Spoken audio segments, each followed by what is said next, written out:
Welcome to agelessness. Supreme court की 75वीं वर्षगांठ के अवसर पर आयोजित समारोह में 1 सितंबर 2024 को उसके नए ध्वज व प्रतीक चिन्ह का अनावरण किया गया। नए ध्वज व प्रतीक का अनावरण राष्ट्रपति द्रौपदी मुर्मू द्वारा किया गया। जिला न्यायपालिका के 2 दिवसीय राष्ट्रीय सम्मेलन के समापन सत्र के अवसर पर सुप्रीम कोर्ट के मुख्य न्यायाधीश DY चंद्रचूड़ की उपस्थिति में राष्ट्रपति द्रौपदी मुर्मू ने इसका अनावरण किया। सुप्रीम कोर्ट का नया ध्वज और प्रतीक चिन्ह न्याय और लोकतंत्र का प्रतीक है।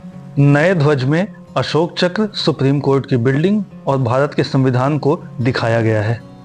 इसे national institute of fashion technology Delhi द्वारा डिजाइन किया गया है। सुप्रीम कोर्ट की 75वीं वर्षगांठ के अवसर पर राष्ट्रपति द्रौपदी मुर्मू को समर्पित करते हुए 12 विभिन्न देशी किस्मों के 75 पौधे भी लगाए गए। इस दौरान राष्ट्रपति मुर्मू ने राष्ट्रीय सम्मेलन में त्वरित न्याय पर भी जोर दिया। भारत का उच्चतम न्यायालय भारत के संविधान के तहत एक सर्वोच्च न्यायिक निकाय है। संविधान के अनुच्छेद 124 में कहा गया है कि भारत का एक उच्चतम न्यायालय होगा। भारत का सर्वोच्च न्यायालय 26 जनवरी 1950 को संविधान के लागू होने के साथ ही अस्तित्व में आ गया था। संविधान लागू होने के 2 दिन बाद यानी 28 जनवरी 1950 को उच्चतम न्यायालय का उद्घाटन पुराने संसद भवन के नरेंद्र मंडल में किया गया था।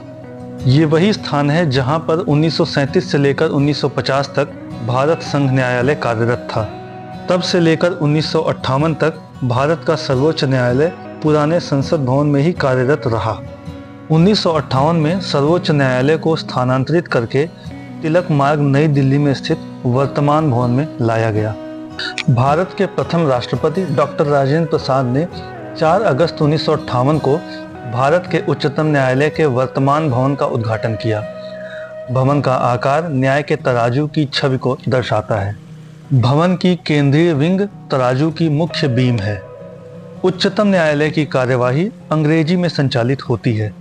उच्चतम न्यायालय के अधिकारी और सेवक नियम 1961 में भारत के उच्चतम न्यायालय से जुड़े कर्मचारियों की सेवा की शर्तों और आचरण के संबंध में नियम शामिल हैं। संविधान सभी नागरिकों को मौलिक अधिकार प्रदान करता है और स्वतंत्र न्यायपालिका को संविधान का उल्लंघन करने वाले कानूनों या सरकारी कार्यों को अमान्य करने का अधिकार देता है। सर्वोच्च न्यायालय के आकार की बात करें तो भारत के संविधान द्वारा मूल रूप से एक मुख्य न्यायाधीश तथा 7 अन्य न्यायाधीशों को अधिनियमित किया गया था और इस संख्या को बढ़ाने का दायित्व संसद पर छोड़ दिया गया था। 2019 में इस संख्या को बढ़ाकर मुख्य न्यायाधीश सहित 34 कर दिया गया। सुप्रीम कोर्ट के न्यायाधीशों की सेवानिवृत्ति की आयु 65 वर्ष होती है। न्यायाधीशों को केवल दुर्व्यवहार या असमर्थता के सिद्ध होने पर संसद के दोनों सदनों द्वारा 2/3 बहुमत से पारित प्रस्ताव के आधार पर ही राष्ट्रपति द्वारा हटाया जा सकता है। भारतीय संविधान के अनुच्छेद 130 के अनुसार सर्वोच्च न्यायालय दिल्ली में होगा, परंतु यह भारत में और कहीं भी मुख्य न्यायाधीश के निर्णय के अनुसार राष्ट्रपति की स्वीकृति से सुनवाई कर सकेगा। सर्वोच्च न्यायालय ने आज तक कई ऐतिहासिक निर्णय दिए हैं, जिनमें से कुछ महत्वपूर्ण निर्णय हैं। शंकरी प्रसाद बनाम भारत सरकार 1951, गोलकनाथ बनाम पंजाब सरकार 1967, केशवानंद भारती बनाम केरल सरकार 1973, मिनर्वा मिल्स बनाम भारत सरकार 1980, SR बोम्मई बनाम भारत सरकार 1994।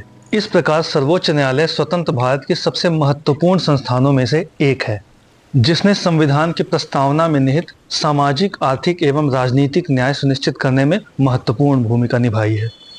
इसी तरह के और भी अपडेट्स जानने के लिए लाइक और सब्सक्राइब करें agelessness. Thank you very much.